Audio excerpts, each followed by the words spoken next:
What's going on, guys? I'm your host Francis Bird to give you guys my thoughts and opinions on anything going on in the world of entertainment. And today we have not one, not two, not three, but four trailers to talk about today. There's four trailers that got released this past week, and I'm going to talk about all four of them in this video. Please excuse me if my room seems a little bit of a mess, and if there's a jar of peanut butter. I like the peanut butter. Okay, don't judge me. Um, um, so we're gonna talk about the four trailers that have been released this past week, and let's just get into it. The first one we're gonna talk about is the one that's the one that was the most recently released, not Holmes and Watson. We'll get into that in a second.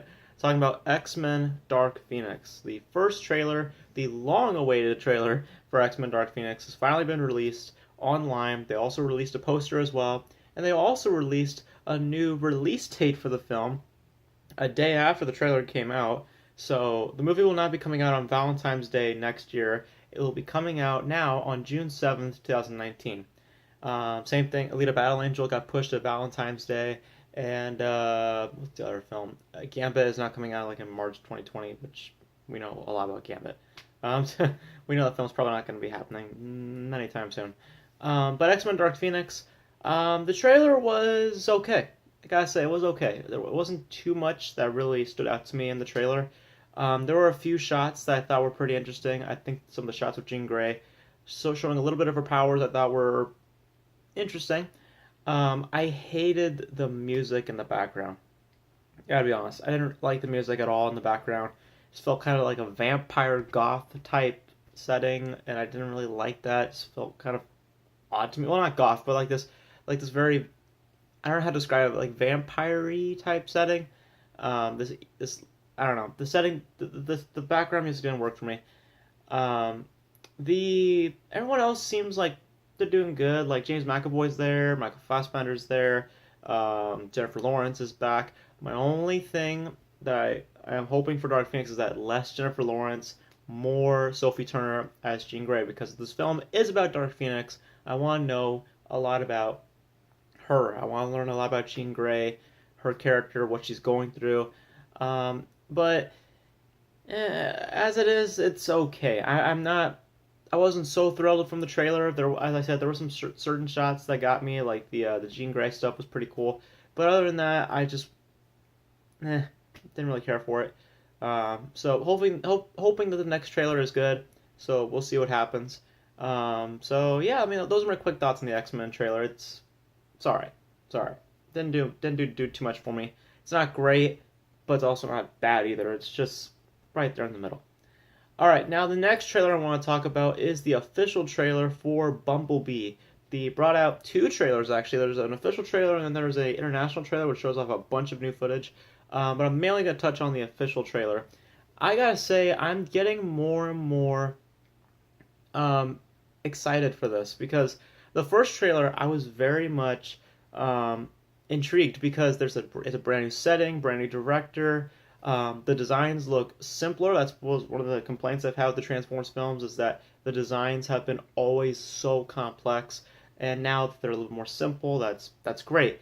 And in this trailer, they went all in with the G1 designs, and I love it. I love that we got to see a G1 Soundwave, a G1 Shockwave, a G1 Optimus Prime. I think that those designs look so good. And I'm really liking also the bond between Haley Steinfeld's character and Bumblebee. I'm liking the chemistry that they have together. I'm very intrigued to see who the Decepticons are going to be. I know that Blitzwing's supposed to be in here, even though he looks like Starscream. So I'm very, very much looking forward to it. I hope it's good. It looks like it could be something very special for the Transformers franchise. According to reports, apparently if this film does well, they'll do a sequel, and this will be their way of saying, hey, this is where our reboot will begin. So, I'm very excited to see what they do here. And I really like the trailer. I thought it was a lot of fun, had a lot of heart, and I was very much happy with what I saw. As both a Transformers fan and a moviegoer, really am interested to see what they do here. So, alright, now the third trailer that I want to talk about is Fantastic Beasts 2, the final trailer for Fantastic Beasts 2. The Crimes of Grindelwald. I think that's how you say his name, Grindelwald. Yeah, the final trailer has been released, and if you guys have followed up on any of my videos talking about Fantastic Beasts 2, I have not been loving the trailers that they've been putting out. I thought the first trailer was meh. I thought the second trailer was meh. I wasn't really a huge fan of the marketing, and I wasn't a huge fan of the first film either. I wasn't a huge fan of Fantastic Beasts and Where to Find Them. I thought it was a fun, entertaining film, but I didn't think there was much to it. It was pretty forgettable. After I watched it, I just kind of forgot about it. But I very much am anticipating Fantastic Beasts 2 because of the cast involved. You got Jude Law in there. Johnny Depp's actually going to be there for the most of the film. So I'm interested to see that. And I gotta say, the final trailer is definitely their best trailer. It's not a great trailer, but it's definitely a better trailer than the two that we had previously. I'm hoping this film is better than the first. I just wasn't all that invested with the first one. I know a lot of people were invested with the first one, but I wasn't all that invested with the first one. So hopefully the sequel is better. And yeah, I like this new trailer. I thought it was interesting. So yeah. And the last trailer that I'm going to talk about for today is Holmes and Watson. This trailer came out yesterday. It is the brand new comedy with Will Ferrell and John C. Reilly returning back, team up again, and it's being directed by Ethan Cohen. I think that's how you say his. I think that's his name. He's the one who did Get Hard with Kevin Hart and Will Ferrell. So this trailer was okay. Out of all four trailers, this one was probably my least favorite. Holmes and Watson.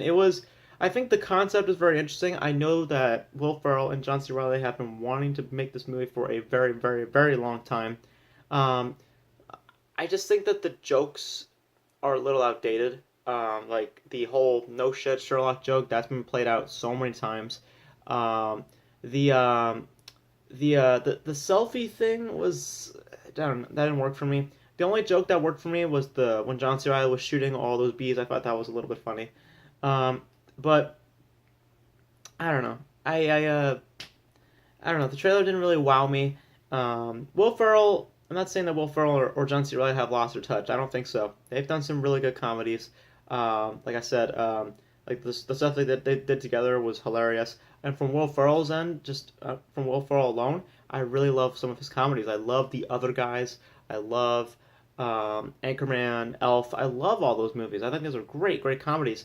More recently, Will Ferrell has not been doing super great comedies. I thought Get Hard was average. I thought it was okay. The first Daddy's Home, don't watch it. That was bad. I haven't seen the sequel, and I heard the sequel was not that great.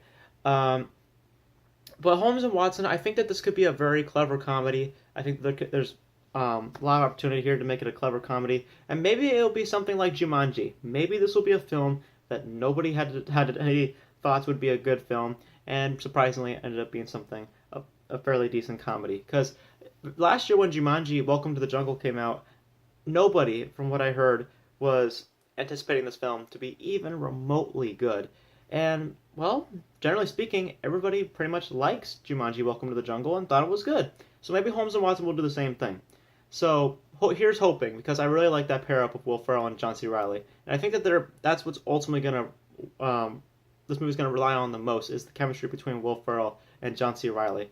So, and I think they're going to do it because they're best buds. They know how to do this. So, yeah, overall, I mean, all these trailers, I think that, like I said, my favorite one, probably out of the bunch, would probably be the Bumblebee trailer, because I was very much, I was very excited to see all the G1 designs, and I'm very excited to see that they're actually taking this a little more seriously and seeing a better story being told here. They're actually reverting back to what the Transformers looked like from the 80s. So I think the Bumblebee trailer is my favorite out of the four. My second favorite would probably be Fantastic Beasts 2, because I was pretty surprised by that. And then number 3, X-Men Dark Phoenix, and then my least favorite would be Holmes and Watson. So yeah, those are my thoughts on all four of these trailers. Hope you guys enjoyed it. You guys let me know, where were your favorite trailer out of the four? Did you like X-Men Dark Phoenix? Did you like the Bumblebee trailer? Did you like the Fantastic Beasts 2 trailer? or did you like the Holmes and Watson trailer, and which one was your least favorite of the four? Let me know all your thoughts in the comment section below. And that is it for my thoughts on all four of these trailers. Hope you guys enjoyed it. As always, as with these videos, Beau out. See you next time. Peace.